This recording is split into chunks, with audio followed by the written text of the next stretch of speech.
All right. I want to officially welcome you to this course. And first of all, I'd like to say welcome to you. It is moving to the UK with ease. Now, this is a very simplified course on how you can move to the United Kingdom and settle. So, the plan is not just move into the United Kingdom, it's also so that you can settle. So, the first thing is this is going to happen through the student visa route. Okay, that's a tier 2 visa to the UK and a student visa. So, everything we're going to be talking about is how you can get the student visa and how you can, through the student visa, settle in the UK. All right, first off, if you're going through this course right now, it's obvious you are not only interested in moving to the United Kingdom, but you're also committed to making it happen. Yes, I'm happy about that, and I'm glad at your intentions, and I trust that this material helps you get to your destination. I think it would interest you to know that out of the numerous routes to enter the United Kingdom, the student visa route has the least rejection rate with about 15%. Now, let me just explain this. Now, there are many ways to get into the UK. You can get in through the work visa, you can get in through a family visa, visiting visa, several ways. But the student visa, if you satisfy all the requirements, there's a very limited chance of you not being given a visa. Meaning, in every 10 student visa applications route, there's approximately 2 rejected, meaning out of 10, you have about 1 point something. I just approximated that to 2, which means you stand about 80% chance of being granted a visa. Yeah, that's it. So also, as an extra benefit, students who graduate from educational institutions in the United Kingdom are given a 2 years postgraduate stay to work or try to get a job opportunity. Okay, so that means after you're done with your school, you have 2 years to work or to get a job. So that's express 2 years for you, you see. So this makes it a handy option for everyone who wants to come to the United Kingdom, you see. So something you need to understand is this is not difficult. It's not difficult. I did everything by myself. No agent helped me from getting the admission to the CAS to the visa application. Everything I did by myself. So I'll be explaining to you how you're going to do everything by yourself without the help of anybody. You just do it by yourself. Okay? All right. So before I get into the part where you switch your student visa to having something of settlement, let me explain how you're going to get your student visa. All right? So there are 3 steps, or about 4 of them, but 3 basic steps in getting your student visa. So the first one is getting admission. Now, this is the easiest part because getting admission is not difficult. It's not. At first, I thought it was difficult because I was told that I should bring 150,000 naira to get admission into a school in the United Kingdom. One of the agents I met charged me 150,000 naira. But you see, I said, if I have to pay 150,000 naira to get admission, why don't I just try and see if I can do it on my own? And that was what led to this innovation, or this realization that it is possible to do it by yourself. So after getting admission, the next thing is obtaining CAS, which is confirmation of acceptance of studies from your choice institution. And the third one is tuition fee deposit must be paid to obtain the CAS. The fourth one is when all the documents are ready, your admission letter, your CAS, your tuition fee paid, the deposit, you can just go to visa application to make your application, and of course, there's a list of other things that you're going to need if you're going to make an application for your student visa. Okay, but before we talk about all of that, let's start with the first one, getting admission. So how are you going to get admission into the student visa in the UK? The first thing is there are 3 ways you're going to, 3 ways to actually study in the United Kingdom. The first one is if you're going to use an undergraduate degree, a postgraduate degree, or doctorate degree, or a PhD. You see?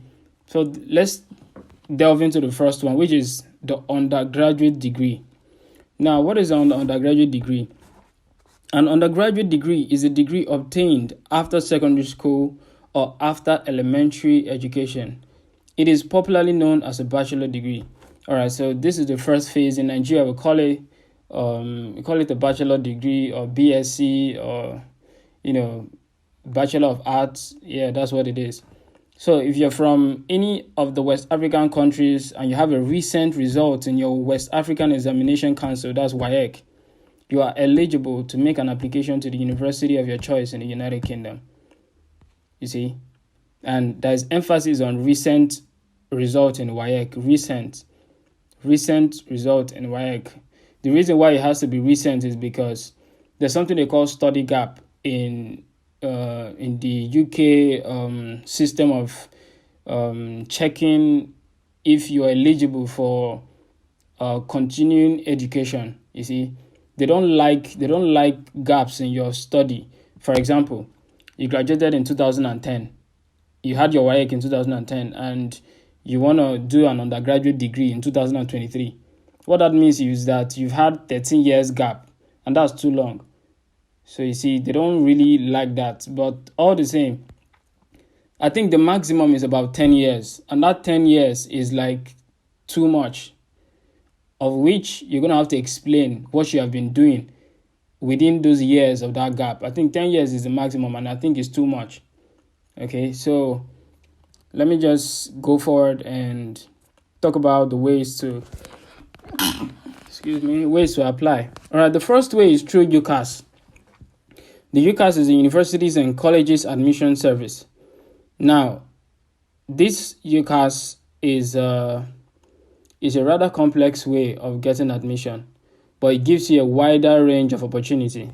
You see, I used the second one, which is the direct application to the school. But you see, the difference is not every school permits direct application.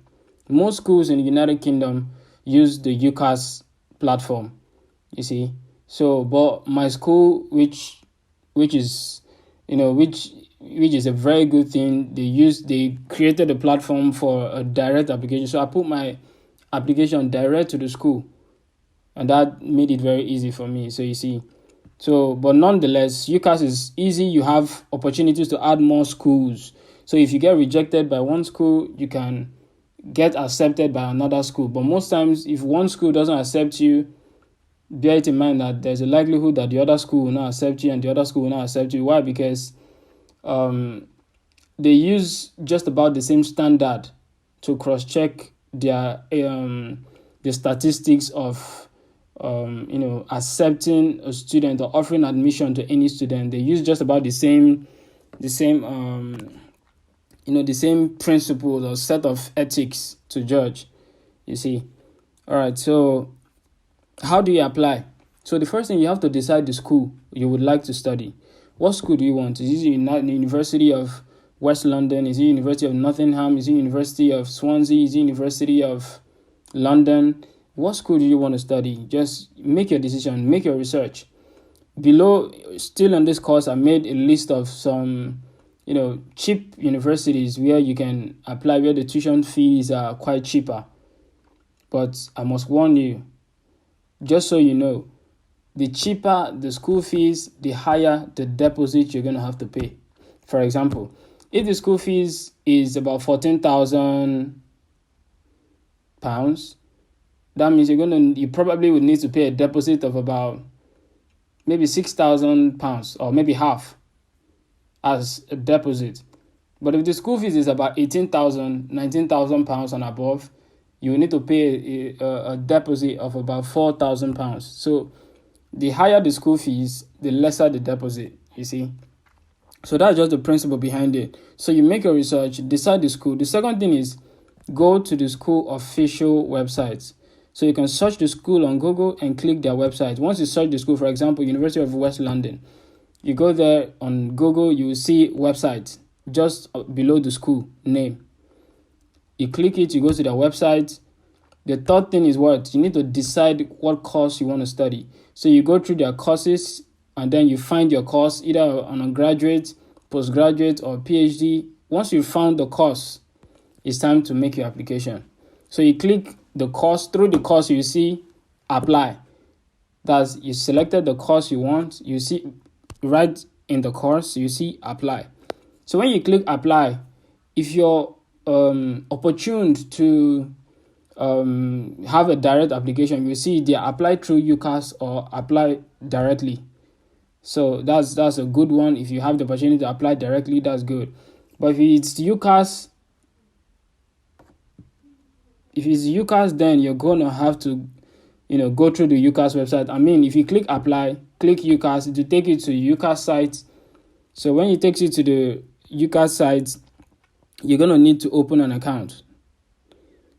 Right here is written, when you have selected the course and selected apply, then application is made through UCAS. You will be necessitated to create an account if you do not already have an account on the UCAS. That's if you don't already have a UCAS account. You might want to add more schools to your list of choice institutions, because with UCAS, your information is saved and sent to more schools for consideration if your first choice school rejects your application.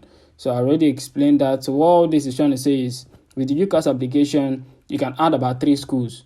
So your portfolio will be sent to these 3 schools for an opportunity of an admission, you see.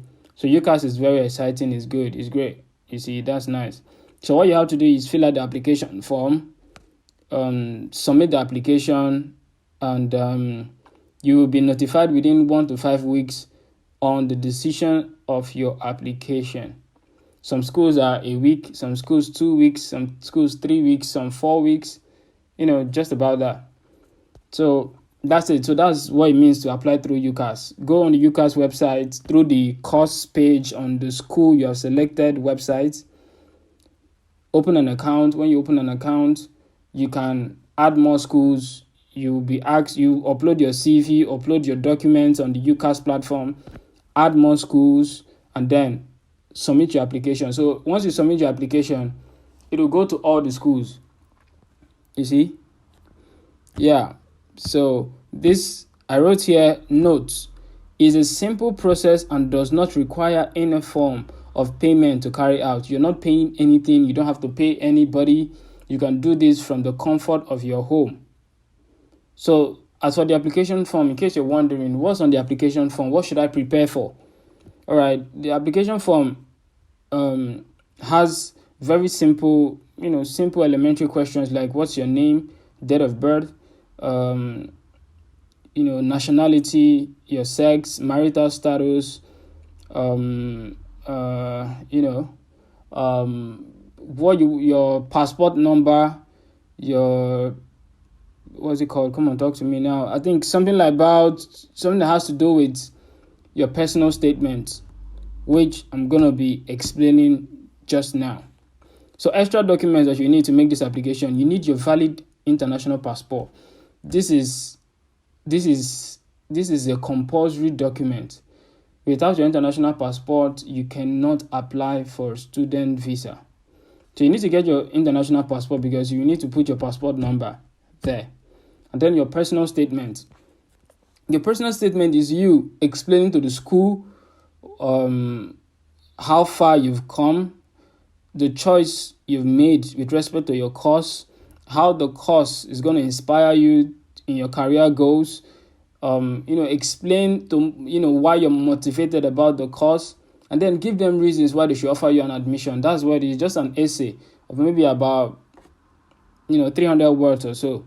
Just a comprehensive write-up of, you can just go online. What I wrote here is, personal statement is an essay that talks about your passion for your chosen course, previous experiences, detailed explanation on how your chosen course fits into your career prospects, and a convincing explanation on why you have chosen the university, as well as why you should be admitted. Do you get that? So you need to write, a detailed summary. I think it has to do with different tabs. So at each paragraph, you're explaining each paragraph. The first paragraph, you can introduce yourself and talk about your educational background, or you can just create a story. For example, you can say, my name is, you call your name, and I'm interested in studying public health at University of West London. I have been passionate about health all my life. When I was in secondary school, like in SS3, I was the club leader for the biology class, and I was always tutoring my peers about the functionality of the human body, the pathology of the human body, and how the human body functions in relation to illnesses. And I was awarded this degree. Since then, I created a passion for public health. It is my core desire to serve humanity and to ensure that many sicknesses are being taken care of effectively. Or you can come with a family thing, or you say, there's this disease that has been affecting some people in your community, and you stood up for it. You helped in community research, and you came up with this. And since then, you've been passionate about the cause, and you would love to continue this course and study it professionally. And then the reason why you choose the school, you say you choose the school because the school is number this on educational standard in the United Kingdom.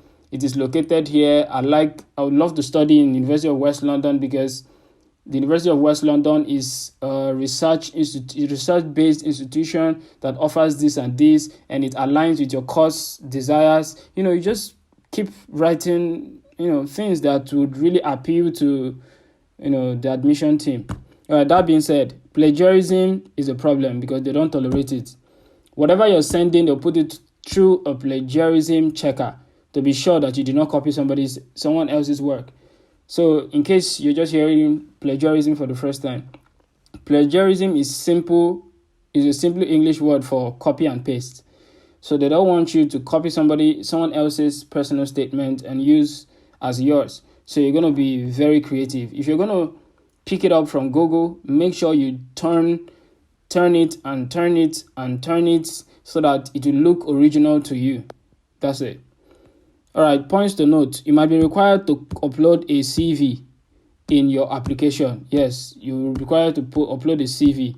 So if your WAEC is long, if the last time you had your WAEC or your master's degree is long, over 3 years, 4 years, in your CV, you need to explain what you have been doing within this time. Don't just leave your CV blank.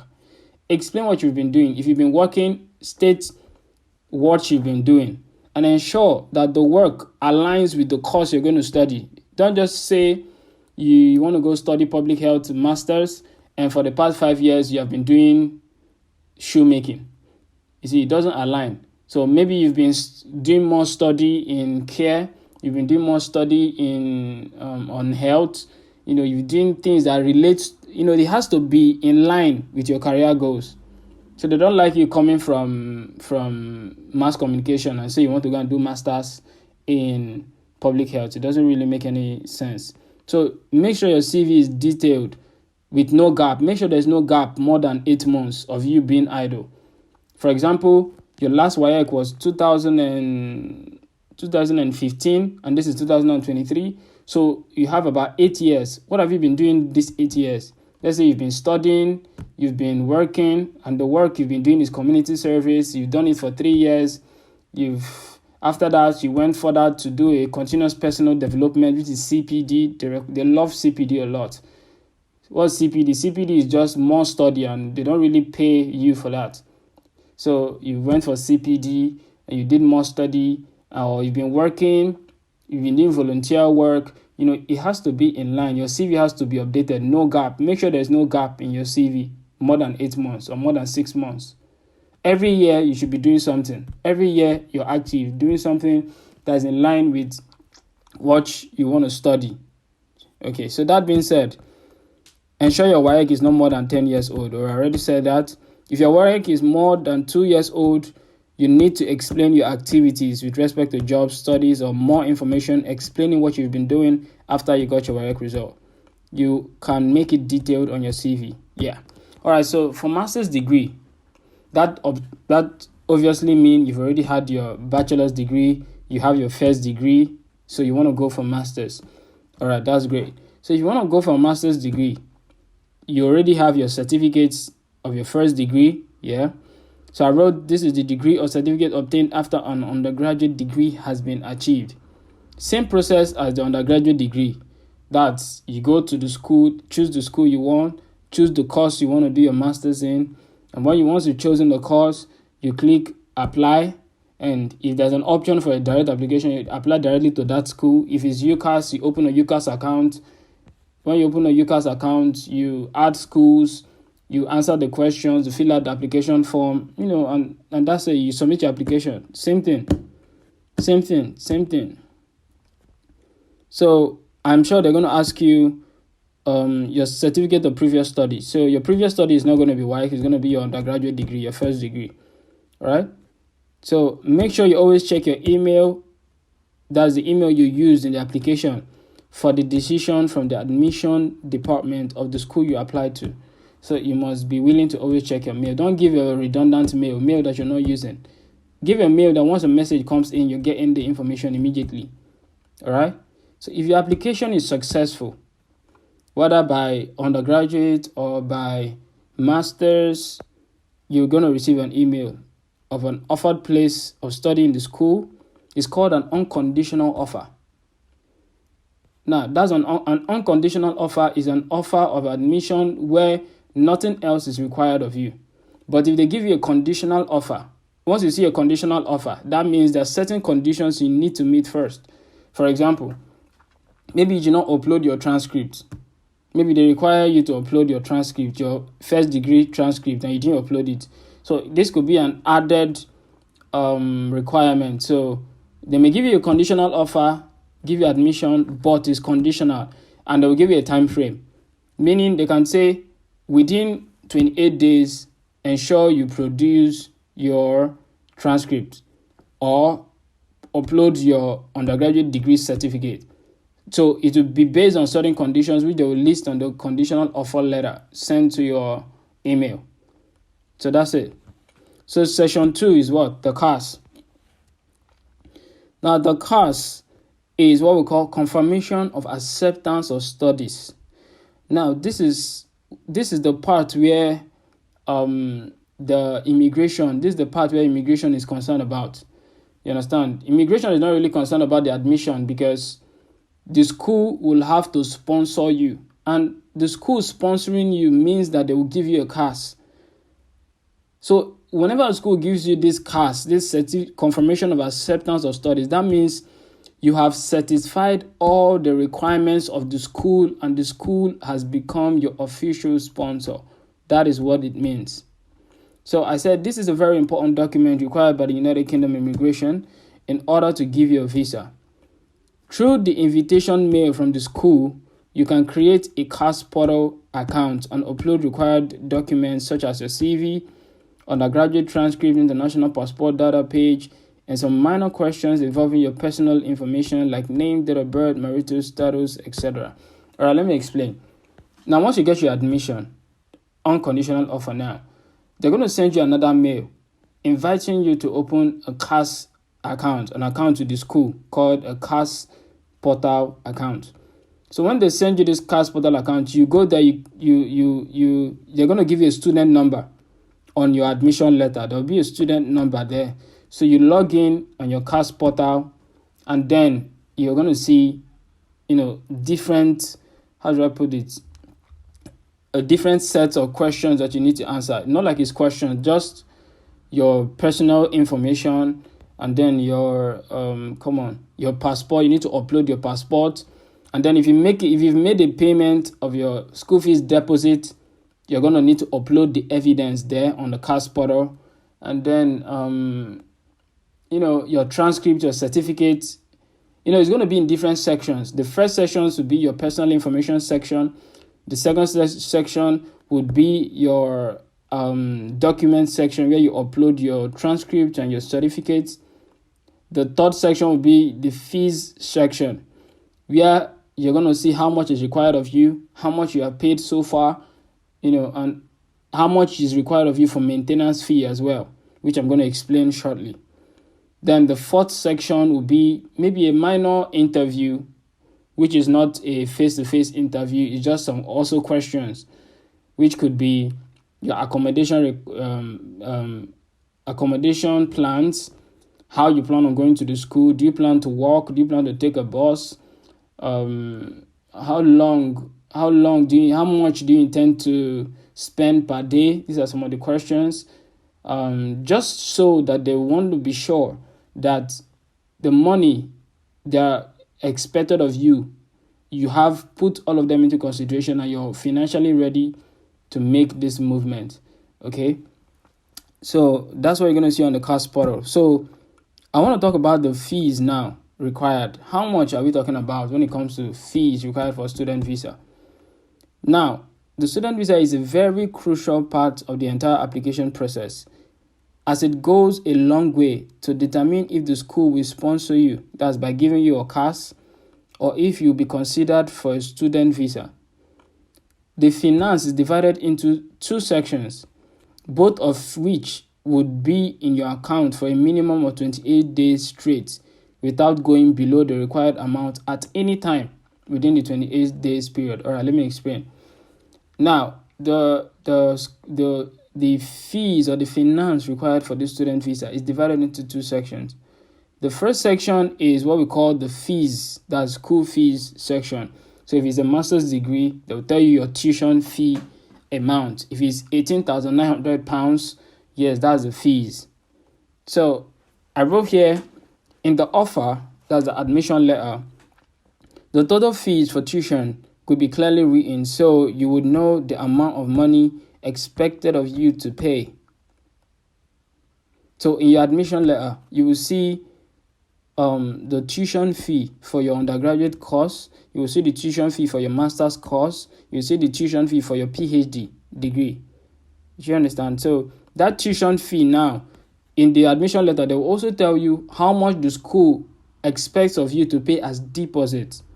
So the deposit will be is relative. So all schools do not have the same deposit. Some is £4,000, some £3,000, some £7,000, depending on the school. So you're going to need to find out all these things even before making your application for an offer. All right, that being said, I said if in the offer letter you'll be find, okay, yeah, I already said that tuition fees deposit must be paid at this point with receipts help for proof. So once you make the payment, I mostly advise, because the CBN, the Nigerian international bank body that oversees this, normally delay. So the CBN does delay, you see.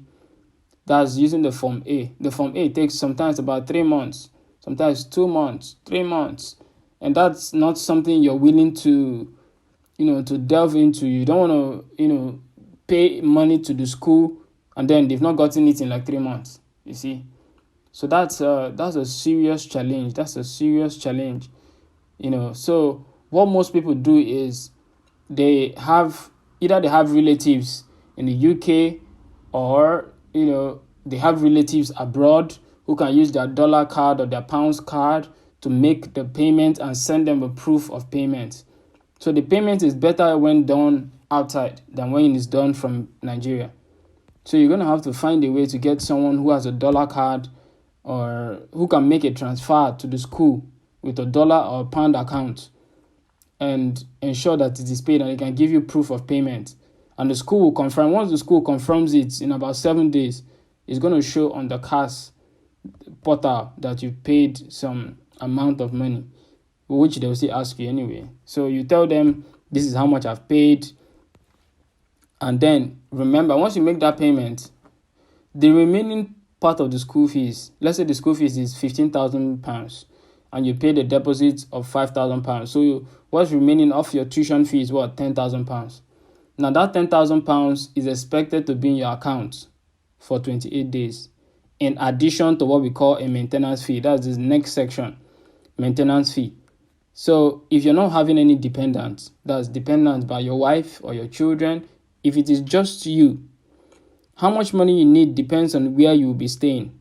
So if you will either pay 1,300 £134,000 per month for up to 9 months for courses in London, or £1,023 per month for up to 9 months for courses outside London. What this means is that if you have a course, if you chose a school in London, and let's say University of West London, now if that's the school that's offered you admission, they expect that you're going to have 1,334 per month for up to 9 months. So you multiply 1,334 times 9.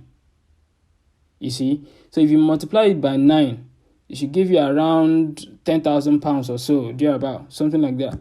So this £10,000, in addition to the £10,000 remaining of your tuition fee after you've paid your tuition fee deposit, that would be around £20,000.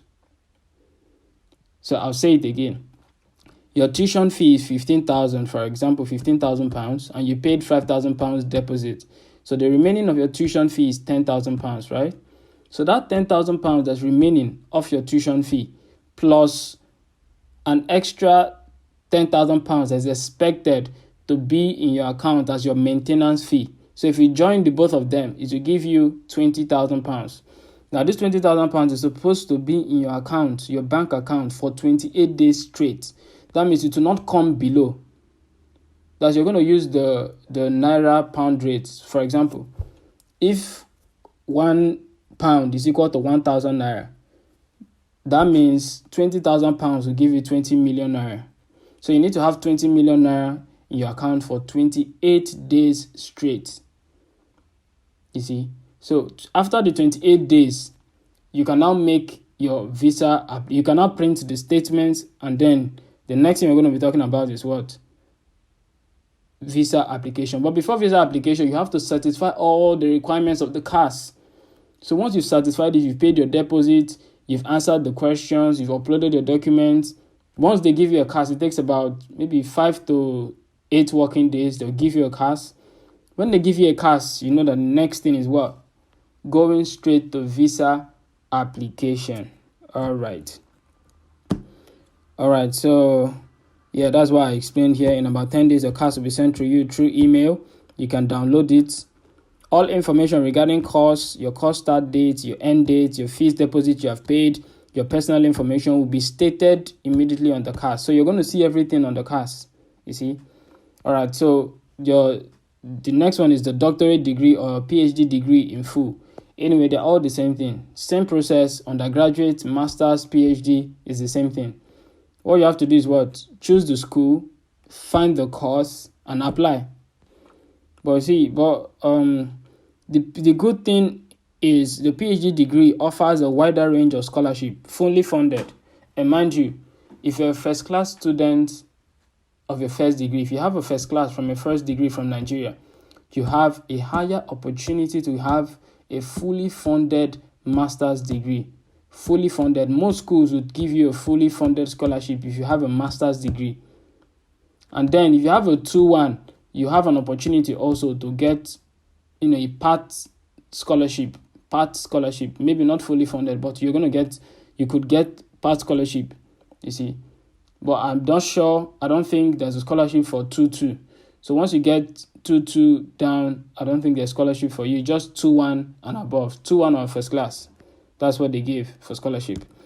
All right, that being said, so the same thing for PhD, course fees are stated by choice for university of interest, yes. Scholarship is also relative to each university. So yes, you have to go through the university and check the program and check the available scholarship. So the PhD scholarships are by courses. That's the difference. PhD scholarships are by courses. So you have to choose the course and you find out the scholarship that matches it for each school. So how to apply? Yeah, you go to the school, check the scholarship for PhD. If the scholarship is, all scholarship are time framed. This is one thing a lot of people don't know. They think once you get admission, there will be open scholarship for you. No, it doesn't work that way. Scholarships always work with time. And most times you get admission, you're looking for scholarship, and when you go to the school scholarship, once you click school fees, then you look for scholarship, you find out that most of the scholarship opportunities are all closed. Why? Because you're late. So you need to go in early. So if your study starts at September, you need to apply as early as May, June. Yeah, as early as May, June, so that you can get the opportunity to get the scholarship prior to September. So it is an early bird, early service. All right, so the fourth section is proceeding to visa application.